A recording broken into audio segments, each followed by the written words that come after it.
വഖഫ് അധിനിവേശ വിരുദ്ധ സമരം 50ാം ദിവസത്തിലേക്ക് അടുക്കുമ്പോൾ ജുഡീഷ്യൽ കമ്മീഷൻ നടപടികളും നീളുന്നു.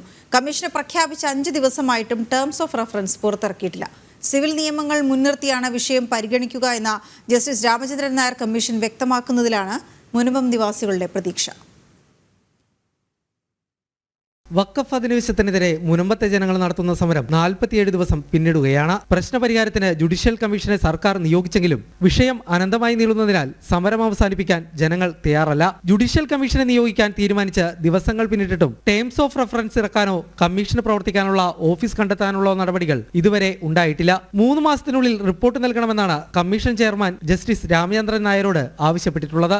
എന്നാൽ 1 മാസത്തിനുള്ളിൽ അന്വേഷണം പൂർത്തിയാക്കി നടപടി വേണമെന്നായിരുന്നു സമരസമിതിയുടെ ആവശ്യം. മറ്റ് വിവിധ ഉത്തരവാദിത്തങ്ങളുണ്ടെങ്കിലും അതെല്ലാം മാറ്റിവെച്ച് മുനമ്പം കമ്മീഷന്റെ ജോലികൾ പ്രാധാന്യത്തോടെ പൂർത്തിയാക്കുമെന്നും സർക്കാരിൽ നിന്ന് ടേംസ് ഓഫ് റഫറൻസ് വന്നാലുടൻ ജോലികൾ ആരംഭിക്കുമെന്നും ജസ്റ്റിസ് രാമചന്ദ്രൻ നായർ നേരത്തെ വ്യക്തമാക്കിയിരുന്നു. കമ്മീഷനോട് സഹകരിക്കാമെന്ന നിലപാടിൽ സമരസമിതിയും എത്തിയിരുന്നു. എന്നാൽ 3 മാസം സാവകാശം ചോദിച്ചെങ്കിലും പരമാവധി നേരത്തെ പരിഹാരമുണ്ടാക്കാമെന്ന് മുഖ്യമന്ത്രി ഉറപ്പു നൽകിയ ശേഷം സർക്കാരിൽ നിന്നുണ്ടാകുന്ന ഈ മെല്ലെപ്പോക്ക് സമീപനം കമ്മീഷന്റെ റിപ്പോർട്ടും തുടർ നടപടികളും വൈകാൻ ഇടയാക്കുമെന്ന ആശങ്കയാണ് ഉയർത്തുന്നത്. സിവിൽ നിയമങ്ങൾ മുൻനിർത്തിയാണ് വിഷയം പരിഗണിക്കുകയെന്ന ജസ്റ്റിസ് രാമചന്ദ്രൻ നായർ കമ്മീഷൻ വ്യക്തമാക്കുന്നതിലാണ് മുനമ്പത്തെ ജനങ്ങളുടെ പ്രതീക്ഷ.